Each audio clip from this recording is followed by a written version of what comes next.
What's up? Welcome to Tales Tomorrow. I'm Morrow, your storyteller for today. With me have some more RPG horror stories. Apologies for not streaming on this channel for last couple of weeks. I've been kind of busy as of late. Speaking of, I'm actually doing right now a subathon over on the Cat Girl channel. Yes, if you know, you know. If you don't know, then don't worry about it too much. Instead of being cryptic and vague about it, I will leave a link down in the description below if you do want to check it out and see what Morrow does outside of being Morrow. But otherwise, let's get some RPG horror stories for today. Grimdark player just wants to be able to do anything with no consequences. So this happened a long time ago. I was on Roll20 and this guy I vaguely knew was looking for a Grimdark game using a system that I can't remember. I think it was made by a band about a time travel airship.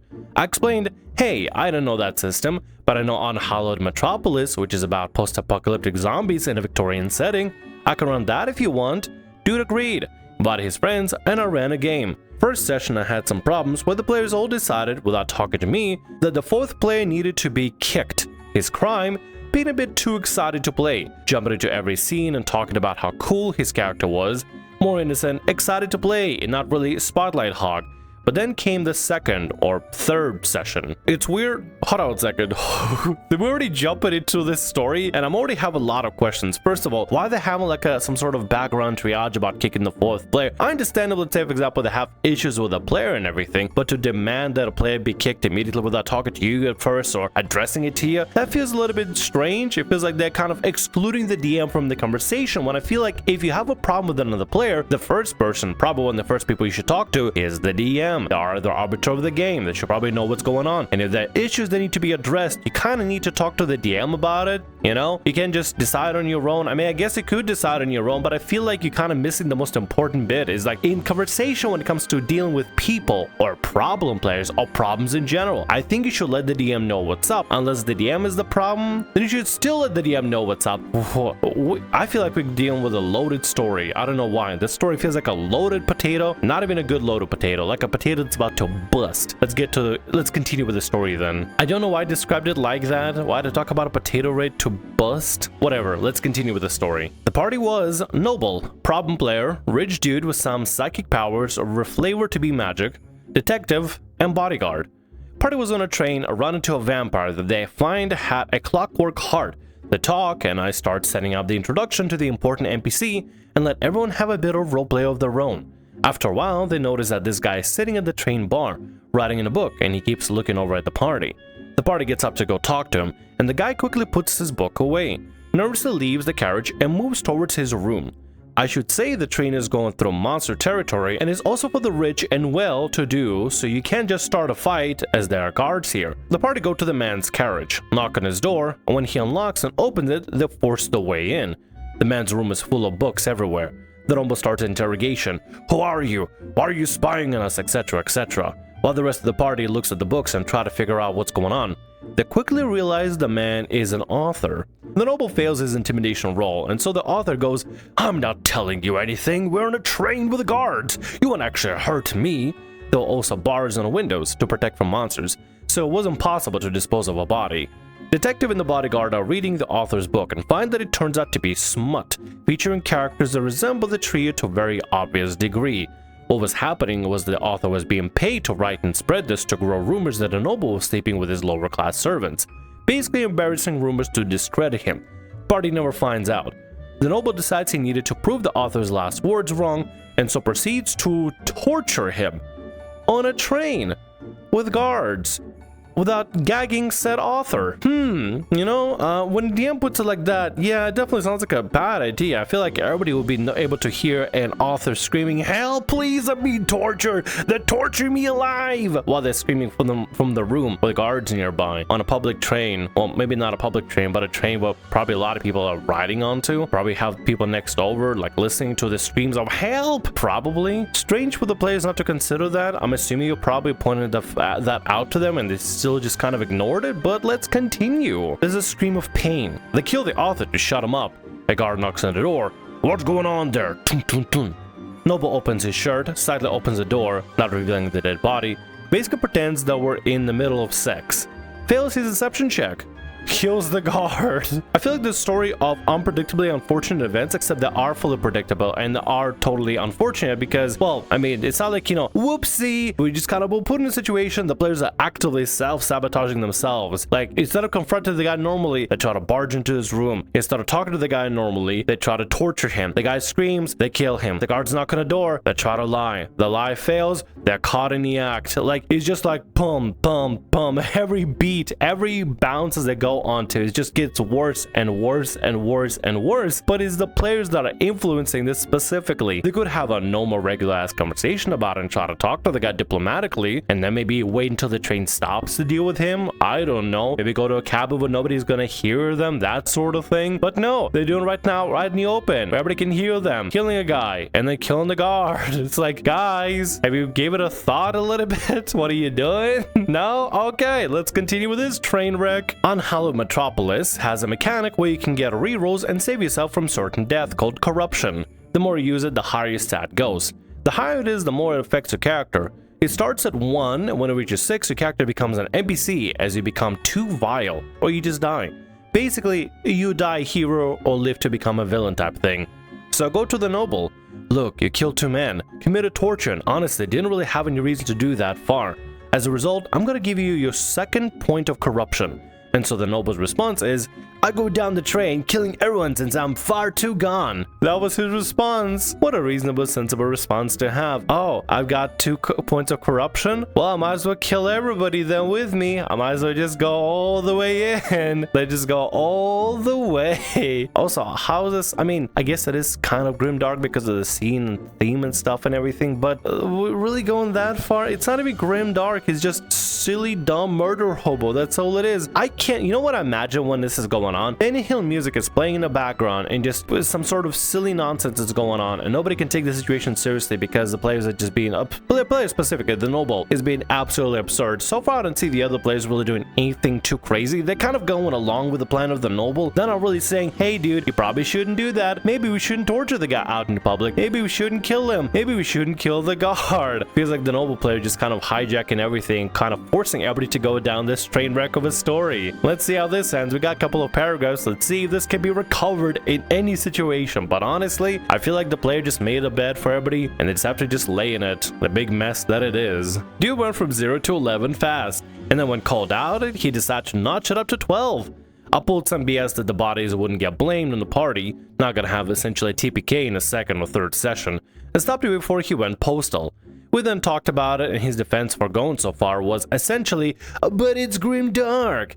He and his friends quit after that session. Yeah, things can be grimdark, but doesn't mean you have to make it gratuitously violent for the sake of gratuitously violent. Grimdark doesn't always stand for, I murder hobo everybody and kill everybody because I'm allowed to, because it's grimdark and I can do whatever I want when it comes to making things grim and dark. Sometimes it can be about the themes, sometimes it can be about the oppressive nature, sometimes it can be about the type of content that you're going into. Like, let's say for example, there's like pestilence and death and a lot of traumatic stuff going on there, or just really heavy themes. Like, I don't know, we read a story about a player wanted to play literally a character that's just a knight fighting for the greater good in a world that is so corrupted and too far gone, trying to make a difference of themselves before they die eventual death. That's basically what grimdark is. It's like these darker themes without like going completely Looney Tunes or completely cartoony murderous evil, because this is just cartoonishly gratuitous evil. It's like it's kind of like, I don't really know how to describe it, dude. It's like a video game from 2006 or 2007, like an Xbox 360 type of game where just murder for the sake of murder and blood for the sake of blood and violence for the sake of violence kind of thing. I mean, there've been some great bangers, don't get me wrong, there've been some great bangers during 2007, 2006 era. Damn, there was some good ones. Original replay through Gears of War, they released Gears of War Remastered, and damn, that was a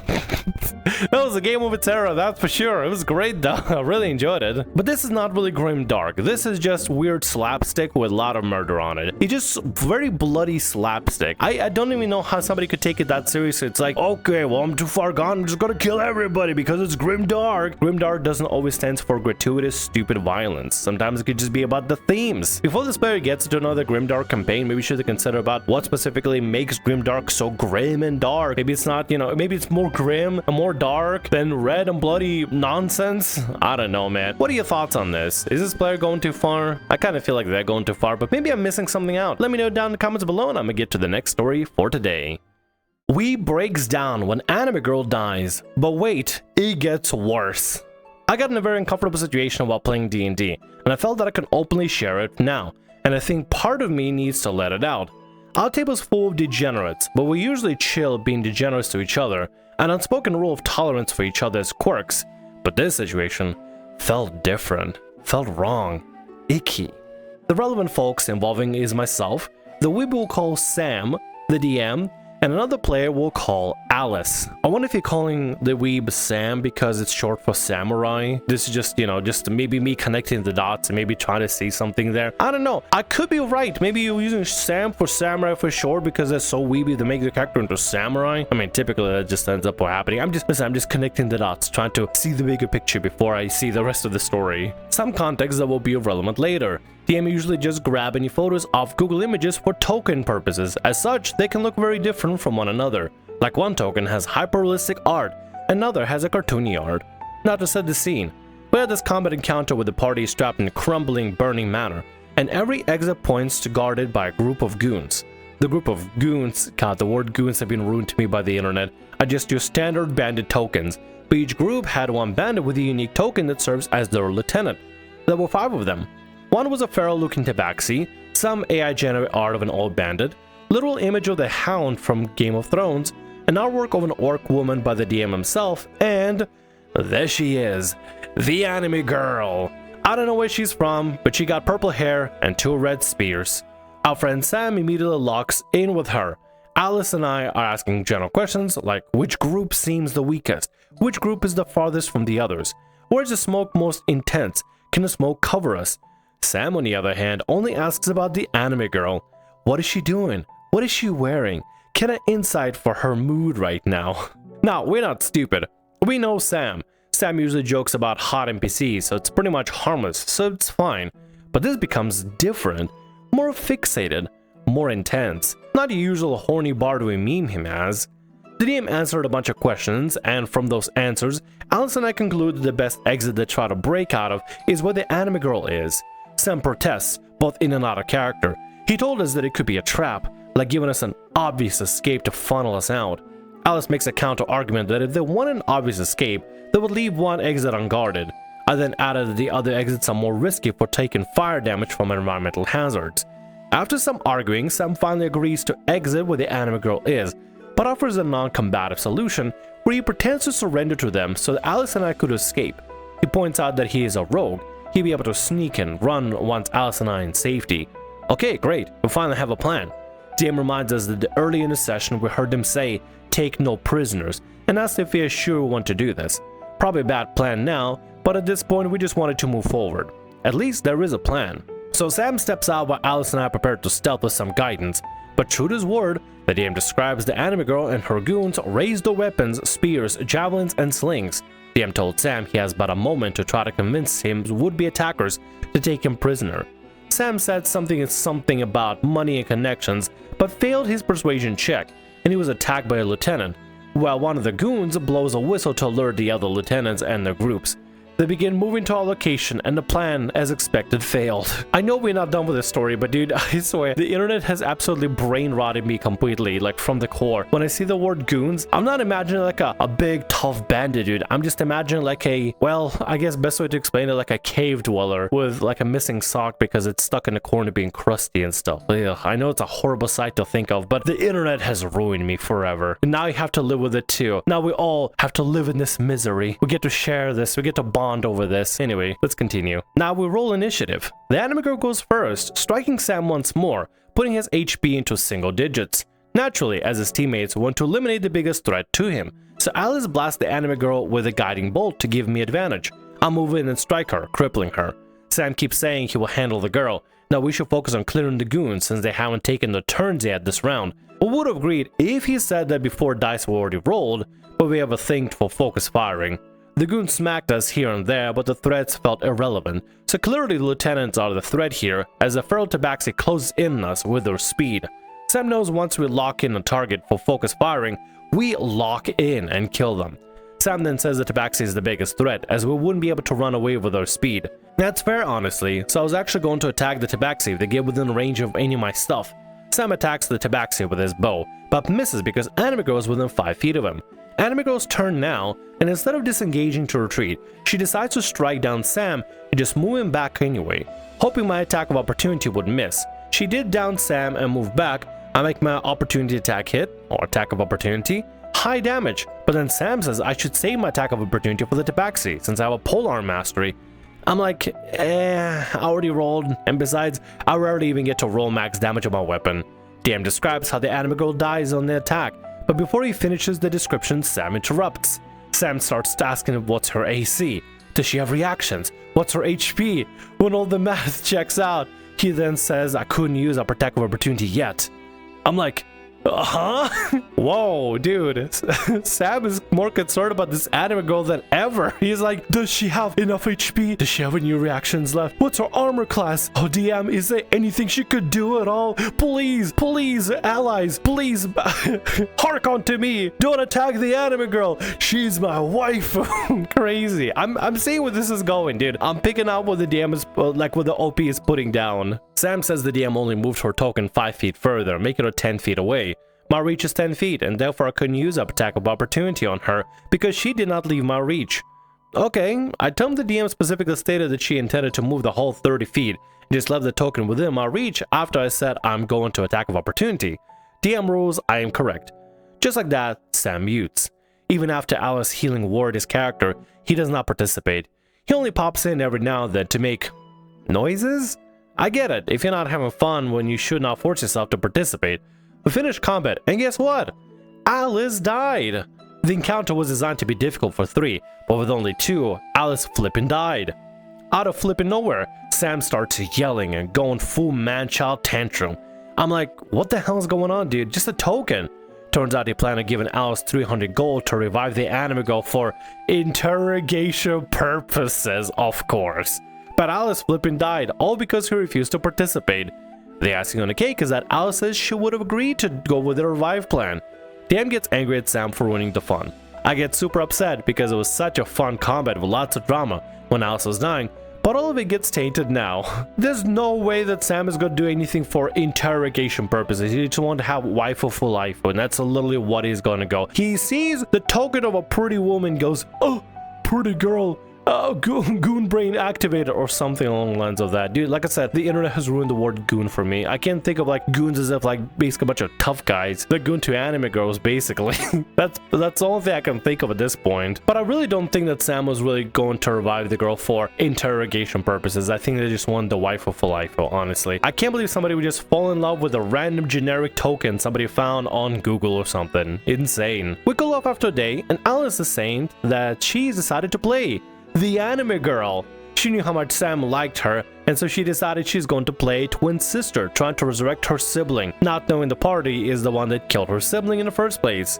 I was excited to see what kind of drama would unfold when finally revive her and reveal to her sister that I killed her. Or will my character open up about knowing exactly what happened to her sister? Sam was super happy. Too happy. It got creepy. Now, bear with me here. There's parts I don't want to mention. Just know that it got really bad. So what you're getting at is the tamer parts, if you could even call that. Whenever Sam's rogue fails some sort of physical check, he would fall and grab Alice's fighter. Sam would go in and out of character on how sexy the fighter is, and would always add descriptions on how sexy she does stuff. Alice is like, can you not describe my stuff? Sam says he isn't. He's just telling us how his character sees the fighter. Then whenever Alice takes damage, Sam would describe her clothes getting damaged or her assets jiggle.